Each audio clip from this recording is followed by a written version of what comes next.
Hello friends, അങ്ങനെ ഒരു അതിഗംഭീരമായ ഒരു മൂവിയായിട്ടാണ് ഇന്ന് ഞാൻ വന്നിരിക്കുന്നത്. അൺബ്രോക്കൺ. അഞ്ജലീന ജോലി സംവിധാനം ചെയ്ത് ഒരു ജീവചരിത്ര യുദ്ധ നാടകമാണ് അൺബ്രോക്കൺ. 2014 ഈ സിനിമ ഇറങ്ങി നിൽക്കുന്നത്. നമ്മുടെ ലോറ ഹിലൻ ബ്രാൻഡ് എഴുതി 2010 പുറത്തിറങ്ങിയ unbroken, A world war second story of survival, resilience and redemption എന്ന പുസ്തകത്തെ അടിസ്ഥാനമാക്കിയാണ് ഈ സിനിമ നിർമ്മിച്ചിരിക്കുന്നത്. രണ്ടാം ലോക മഹായുദ്ധ സമയത്ത് US വ്യോമസേനയുടെ ബോംബാർഡിയറായ മാറിയ ഒളിമ്പിക് വേട്ടക്കാരായിട്ടുള്ള ലൂയിസ് സംഫാരിയുടെയും അവിശ്വസനീയമായ യഥാർത്ഥ കഥയാണ് ഈ ചിത്രം പറയുന്നത്. പസഫിക് സമുദ്രത്തിന് മുകളിലൂടെ പറക്കുന്നുണ്ടെങ്കിൽ ഇവർ അപകടത്തിൽപ്പെടുന്നു. ലൂയിസ് സംഫാരിക്കും മറ്റു അവരുടെ 2 കൂട്ടാളികളും കൂടി രക്ഷപ്പെടുകയും ചെയ്യുന്നു. പിന്നെ ആ സമയത്ത് അവർ ഒരു റാഫ്റ്റിലാണ് ഇവർ സഞ്ചരിക്കുന്നത്. ആ വിമാനം തകർന്നു വീണ് പിന്നെ അവർക്ക് റാഫ്റ്റിൽ പറഞ്ഞ അതിലാണ് ഇവർ സഞ്ചരിക്കുന്നത്. 47 ദിവസമാണ് ഇവർ അതിൽ ഇവര് സഞ്ചരിക്കുന്നത്. അപ്പോൾ ആ സമയത്ത് ഇവർക്ക് ഇത് പട്ടിണിയുണ്ട്, പിന്നെ സ്രാവിൻ്റെ നല്ല ആക്രമണമുണ്ട്, അതോടൊപ്പം തന്നെ മറ്റു രാജ്യങ്ങളിൽ നിന്നുള്ള അവരുടെ വിമാനാക്രമണമുണ്ട്. ഇതിൽ നിന്നൊക്കെ രക്ഷപ്പെട്ട് അങ്ങനെ ഒരു പകുതി മുക്കാൽ രക്ഷപ്പെടുമ്പോഴേക്കും ജാപ്പനീസ് വ്യോമസേനയായി ഇവിടെ അവർ വന്ന് ഇവരെ പിടികൂടുകയും പിന്നെ അതിനുശേഷം ഇവർ ഒരു ക്യാമ്പിലേക്ക്, വളരെ ക്രൂരമായ നിറഞ്ഞുള്ള ഒരു ജാപ്പനീസ് ക്യാമ്പിലേക്ക് ഇവരെ കൊണ്ടുപോവുകയും പിന്നെ അതിനുശേഷം കുറേയധികം എന്താ പറയുക ഇവർക്ക് നേരെ ചൂഷണങ്ങൾ, എങ്ങനെയൊക്കെ ചൂഷണം ചെയ്യുമ്പോൾ അത്രമാത്രം എന്താ പറയുക രീതിയിലേക്ക് ചൂഷണം ചെയ്യപ്പെടുന്നു. അതൊക്കെയാണ് ഈ സിനിമയുടെ ഉള്ളടക്കം. സംഭവം ഈ സിനിമയുടെ ആ ഒരു ജാപ്പനീസ് കമാൻഡറും നായകനും തമ്മിലുള്ള ഒരു ചെറിയൊരു പോരാണ് ഈ സിനിമയുടെ ഏറ്റവും വലിയ ഹൈലൈറ്റ്. അത് വളരെ മനോഹരമായ രീതിയിലാണ് നമ്മുടെ അഞ്ജലീന ജോലി എന്താ പറയുക ഡയറക്റ്റ് ചെയ്തെടുത്തിരിക്കുന്നത്.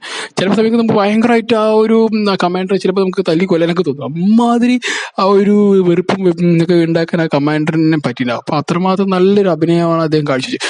ചില സമയം കഴിയുമ്പോൾ നായകനെ എങ്ങനെ ചൂഷണം ചെയ്ത് കൊല്ലാന്നുള്ള ലെവലിൽ പോലെ എത്തുന്ന രീതിയിലേക്ക് എത്തും. പക്ഷെ അതിൽ നിന്ന് നല്ലത് നായകൻ അതിജീവിച്ച് വരുന്നൊരു സീനൊക്കെ ഉണ്ട്. അതൊക്കെ ഒരു സംഭവം, ഒരു മടി തടിക്കഷ്ണം ഇദ്ദേഹത്തിനെ കൊണ്ട് ലോങ് ടൈമിൽ പിടിച്ച് നിൽക്കാൻ പറയും, ഹൈ ഉയർത്തി പിടിച്ചിട്ട് അദ്ദേഹത്തിന് മാക്സിമം അങ്ങനെ കൊല്ലിക്കാം എന്ന രീതിയിലാണ് ഈ കമാൻഡർ ഇദ്ദേഹത്തിനെ ചൂഷണം ചെയ്യുന്നത്. പക്ഷെ അതിനൊന്നും വയ്ക്കാതെ അവസാന നിമിഷം വരെ അതിൽ പൊക്കി പിടിച്ച് നിൽക്കുകയും പിന്നെ അതിനുശേഷവും അദ്ദേഹം അതിജീവിക്കുന്ന ഒരു കഥയൊക്കെയാണത്.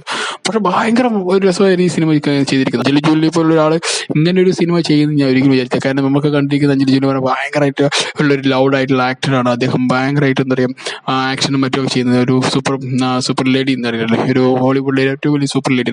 അപ്പോൾ ആ സൂപ്പർ ലേഡിയുടെ ഒരു ഡയറക്ഷൻ പറയുമ്പോൾ നമുക്ക് സത്യം പറഞ്ഞാൽ ഞാൻ ഈ സിനിമ കണ്ട ശേഷമാണ് അഞ്ജലി ജോലിയ പറഞ്ഞൊരു സിനിമയുടെ ആ ഒരു ഡയറക്ടറുടെ പേര് കണ്ടപ്പോഴാണ് എനിക്ക് ശരിക്കും എക്സൈറ്റ് ആയത്.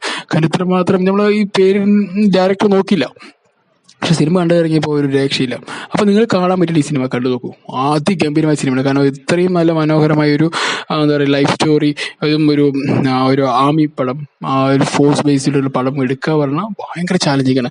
അത് യഥാർത്ഥ കഥ പിന്നെ മറ്റു രാജ്യങ്ങളിലുള്ള തീമൊക്കെ കണക്ട് ചെയ്യുമ്പോൾ പക്ഷെ ഒരു രക്ഷയിലെ സിനിമയാണ്. കാരണം അഞ്ജലി ജോലിൻ്റെ ഒരു എന്താ പറയുക ഒരു ടോപ്പ് ക്ലാസ് മൂവി എന്ന് പറയാൻ പറ്റുന്ന ഒരു മൂവി ആയിട്ടാണ്. അതിനുശേഷം അദ്ദേഹം കുറേ മൂവി ചെയ്തിട്ടുണ്ട്. പക്ഷെ അൺബ്രോക്കൺ എന്ന് പറഞ്ഞ മൂവി 2014 ഉണ്ടാക്കിയ ഒരു ഓളം പറയുന്നത് വളരെ വലുതാണ്. കാരണം ഒരുപാട് പ്രേക്ഷക നിരൂപക ശ്രദ്ധ നേടിയിട്ടുള്ള സിനിമയാണ്.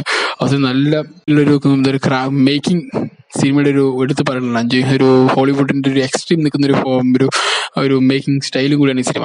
അതിൽ നായകനും നമ്മുടെ ഈ കമാൻഡറും കൂടെയുള്ള രംഗങ്ങളാണ് ഈ സിനിമയുടെ ഒരു എന്താ പറയുക നമുക്കൊരു ഏറ്റവും കൂടുതൽ നമ്മളെ പിടിച്ചിരുത്തുന്നത്. ചില രംഗങ്ങളൊക്കെ കണ്ടു കഴിഞ്ഞാൽ നമുക്ക് അത്ര ഇമോഷണലി നമ്മൾ കണക്ട് ആയി പോകും സിനിമയിൽ. അപ്പോൾ നിങ്ങളെന്താ ഈ സിനിമ കാണാൻ നോക്കൂ. 2014 ഇറങ്ങിയാണ്.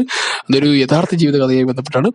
ഓക്കെ, അപ്പോൾ എന്തെങ്കിലും ഉണ്ടെങ്കിൽ വേറെ സിനിമ നിങ്ങൾക്ക് ഇതിനേക്കാളും ബെറ്റർ ഉണ്ടെങ്കിൽ എന്നെ അറിയിക്കൂ. Okay, bye, see U.